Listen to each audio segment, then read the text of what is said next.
Hi, this is Jim from Hammett Family Farms. This was obviously a very messed up year for anybody in the farming industry. We were not able to get our cattle feed made when we wanted it, so we had to seek out other sources to feed our cows. Came a hold of these guys that were in the neighborhood, and they are chopping and harvesting the corn, and we're turning it into what's called earlage, where it's just the top portion of the stalk, the husk, the corn itself, and the cob. We'll pack it on a pile and feed it to the cows throughout the summer and upcoming winter. And what did you feed them before? Typically we would feed alfalfa hay that we baled wet, and it's called baleage. We gave up that field and we tried some other alternatives of sorghum sedan grass that was going to be turned into baleage, but due to equipment failure and season not working out properly, we were not able to get any of that sorghum sedan made. Okay. We've never done anything like this before. This is a new process to us, so as we learn how to feed it, we'll keep you updated on it too. And so how does this compare to what you did before? What I did before, you might have seen fields as you're driving down the road. They're typically a round bale of hay that would take multiple days, multiple people. You'd have to cut it with a mower, and normally I could just go in the next day with my baler. We'd pick it up and bale it, and then we'd take it back to the storage site and wrap it in plastic to cut out the oxygen so it could ferment properly. Now this semi that you see will take that and unload it at my place, and they'll pack it tight with the tractor, and we'll eventually cover it with plastic to help cut out oxygen too, so it ferments better, less spoilage. So how much time were you guys invested in the old way versus the new way for the same amount of product?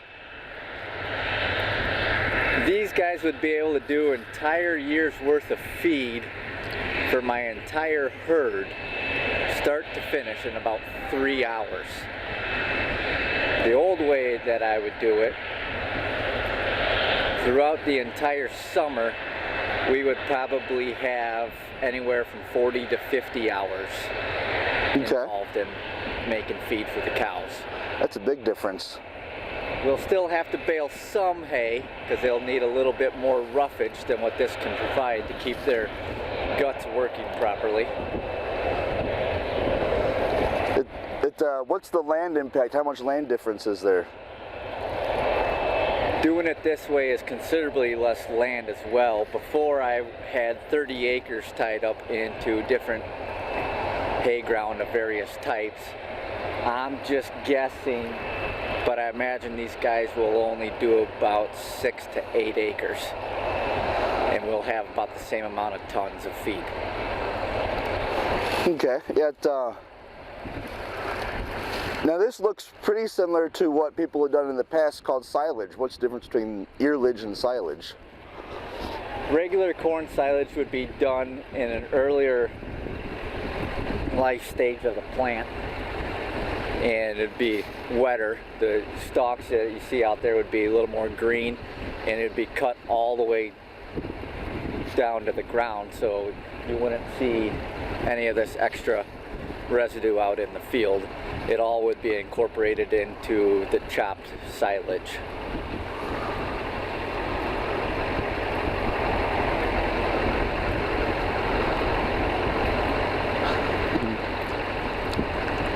Is earlage popular? Because you used to see silage all over the place, and now you don't really see it. Earlage hasn't been too popular around in this area, but it has been making a steady comeback. I don't personally know how well it'll work in our operation. It's very new to me. I just started researching it about 3 days ago. Okay. So it's going to be a very big learning experience for us. Okay. Well, it looks like this first truck is full. I don't know if you can see it in the video here. So the truck has left the, is that called a forager, a harvester? What would the class machine be called? Forage, harvester, okay. chopper. It's still sitting there where it was. The truck's driving over the entrance. We're gonna head down to the other farm where they're gonna dump this and see what happens there.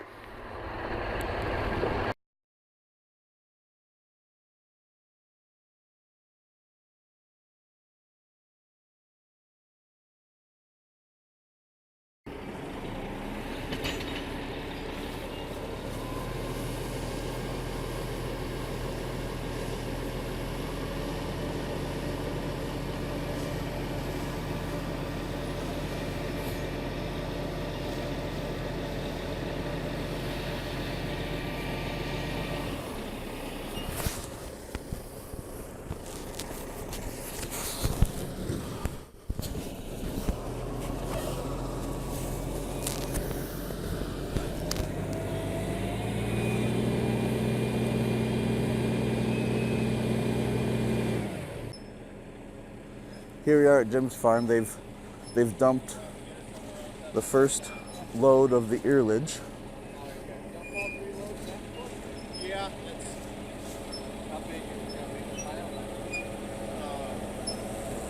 What you see, what's different than most trailers,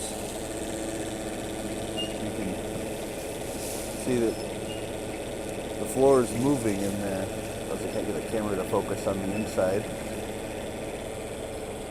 But there's these little chains that come out and they drag it out. That's called a live floor.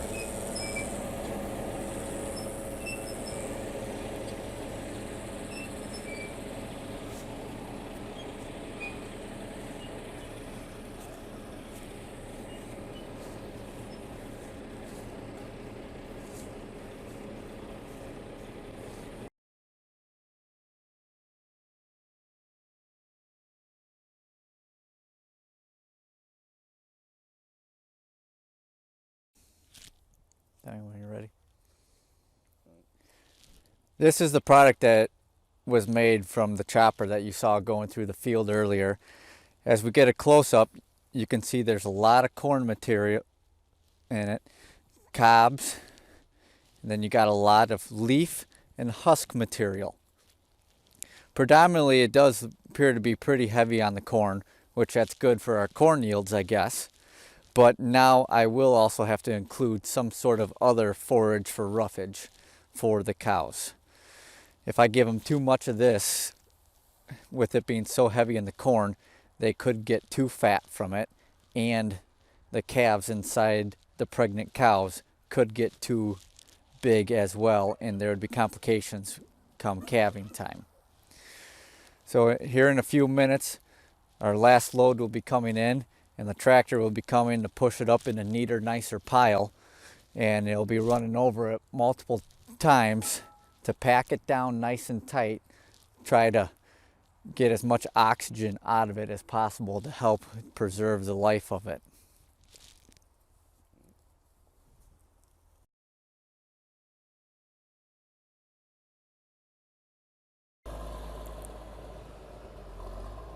So here we are back at Jim's location, and you remember that gigantic pile of earlage that we had in the last video, where you could barely, it was way over our heads. What he's doing now is he's compacting it, getting that air out of there. This is that same pile, just he's just been driving over it with the tractor, just smashing it down.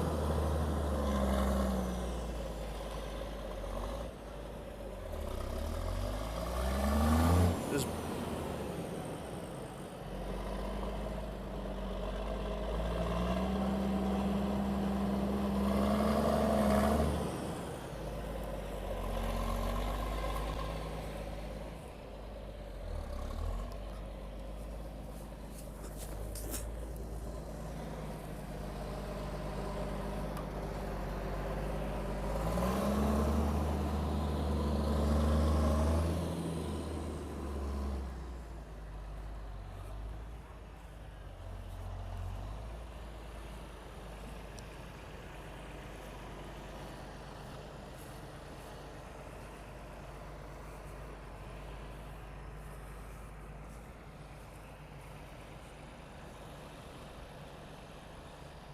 See this?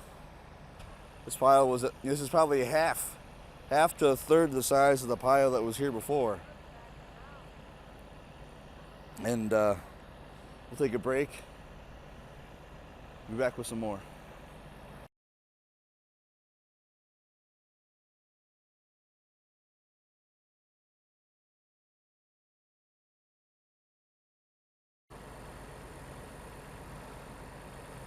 If they now look at Jim up there on the pile, there's barely any deflection as you walk on it.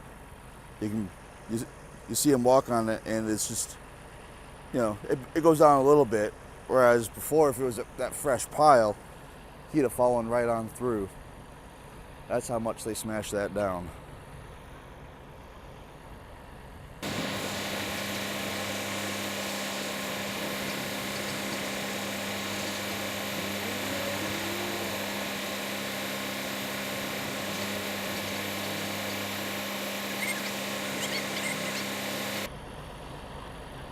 So this is going to be roughly 8 acres worth of corn plants, all smashed down into one small area.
You can see how much those tires sank back here. It was all the fresh pile.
Here we are to show sort of the aftermath of the harvest. You don't really notice a difference between where you know, corn was combined in a typical fashion and where the earlage was taken from. Looking down all these rows, you see all this other trash, you know, all this other material. And as you can see, you can't tell the difference between where corn was combined and where the earlage was taken. if this was silage, there would not be any of this trash. It would be just these stalks right here coming up out of the ground 6 inches or so. None of this other stuff would be there. That's sort of the difference between earlage and silage. Thank you.